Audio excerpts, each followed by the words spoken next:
Pengetesan smart power inverter pesanan dari Bapak Yanto Bali. Untuk unitnya tampilan depan masih seperti biasa ya.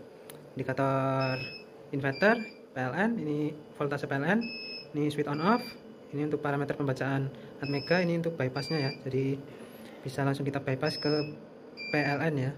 Untuk bypassnya sendiri sudah melewati sistem sinkron. Kita coba PLN. Oke, berpindah ke PLN, kita pindahkan inverter lagi. Oke. Untuk gelombangnya ini selisihnya sedikit lebih tinggi inverter ya daripada PLN, yang bawah PLN, yang atas untuk inverternya. Bagian dalam terdiri dari ATS ya. Untuk bagian atas ini MCB nya double karena kapasitasnya gede, 10.000 watt sebagai koneksi pertama kali baterai sebelum MCB DC utama on ya. Oke, MCB sudah ada keterangan semua. Ini untuk top charging, low, medium, high. Kalau di tengah high ya, kalau ke atas ini low, ke bawah mediumnya. Oke, jadi seperti itu, sudah ada keterangannya. Memakai 40 MOSFET. Untuk trafonya toroid gede, full tembaga, 10.000 VA. Untuk baterainya juga double ya, positif 2, negatif 2. Ini untuk output yang ke beban rumah. Ini bila menggunakan beban-beban besar bisa langsung diambilkan dari inverter ya. Untuk ini ada arusnya saat bekerja di PLN atau saat kita bypass ke PLN, ini baru ada arusnya ya. Jadi nanti jangan sampai terbalik pemasangan. Ini nggak usah dihiraukan kalau kurang paham. Nanti ini output yang ke beban rumah. Ini nanti bila menggunakan mesin-mesin las atau apa yang bisa ambilkan dari inverter. Jadi untuk beban rumah nggak terganggu. Jadi beban rumah dihandle oleh PLN dan kita bisa menggunakan seluruhnya inverter sebagai beban-beban berat. Ini untuk inputan PLN-nya masuk ke sini. Nanti untuk yang tengah ini per kabel kuning ini atau salah satu saja bisa langsung di-groundkan ke tanah ya, biar nggak nyetrum karena ini chargingnya memakai SMPS. Kebanyakan SMPS itu nyetrum, jadi harus di-groundkan ke tanah. Sudah ada keterangannya, fase netral. Itu untuk kipas juga auto. Bagian dalam seperti itu, sudah ada keterangannya semua. Nanti bisa dipastikan dulu saat barang sudah sampai ada cacat atau tidak, takut terguncang di jalan. Pengetesan pertama kita mau lihat untuk sistem ATS-nya ya. Jadi saat kita load beban, dia menyentuh batasan bawah, berpindah ke PLN, dan saat menyentuh batasan atas berpindah lagi ke inverter. Oke, perhatikan gelombang serta LED-nya ya saat berpindah. Kita akan bebani sampai 49, dia berpindah ke PLN. Dan saat menyentuh 49,3 berpindah lagi ke inverter. Ini kita dekatkan karena ini hanya simulasi ya. Kalau menunggu beban tinggi atau baterai kembali full seperti normal itu lama. Yuk, 1300 berpindah DC, berpindah ke PLN, baterai kembali naik.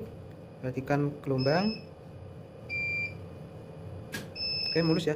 Lebih tinggi untuk inverternya daripada PLN karena voltase di sini 211 untuk PLN, sedangkan inverter 225 sampai 230. Kita load lagi untuk melihat 1300, pindah load DC ya.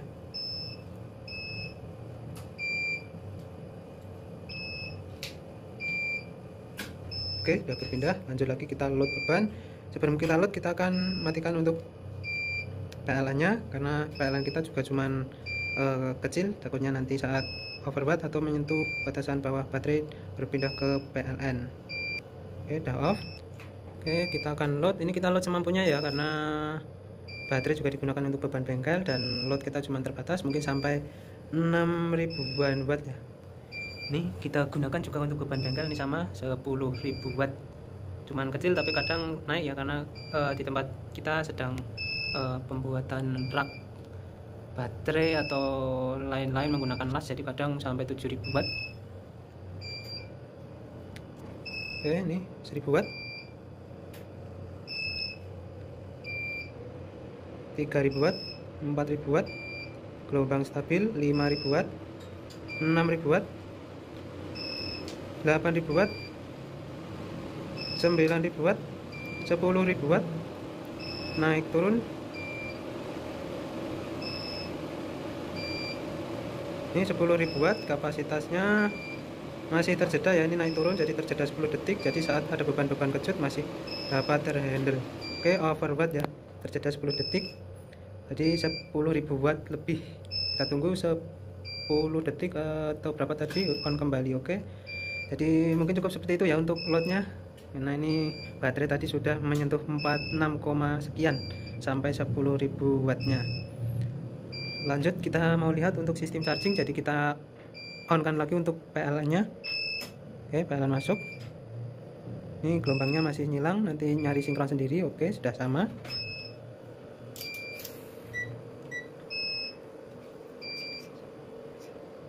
Kita siapkan tang ampere, kita konekkan ke AC ya, jadi kita jalur di sini.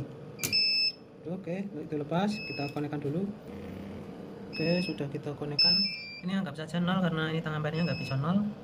Ini di posisi low, jadi ini MCB masih off. Kita lihat di posisi low, ini terjeda ya, jadi ada softernya. Kita tunggu karena SMP-S, jadi pastinya terjeda.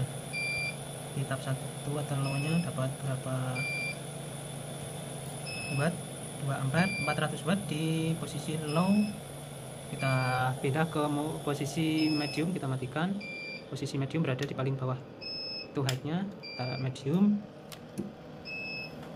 kapasitasnya ini 1000 watt ya, jadi nanti ngikutin baterai juga. Untuk tabnya ini menyesuaikan arus ya, atau menyesuaikan listrik rumah kita juga. 3 ampere, cuma selisih sedikit sampai 500 watt. Kita ke posisi high, sama matikan MCB dulu, baru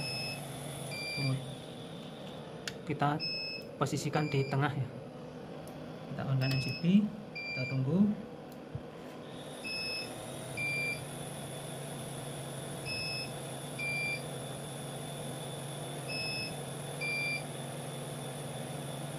Ampere 800 watt di tab high, di listrik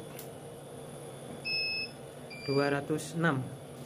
Ini tadi 210 ya, drop di 3 volt sampai 4 volt saat di load beban.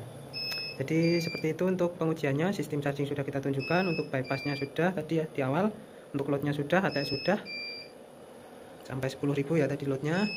Jadi cukup seperti itu untuk penjelasan atau cara kerja inverter pesanan dari Bapak Yanto. Jika kurang jelas untuk penjelasan kita, bisa langsung ditanyakan via WA. Sekian pengujian smart inverter 10.000 watt 48 volt kali ini. Ya, terima kasih. Salam As Bro Jogja.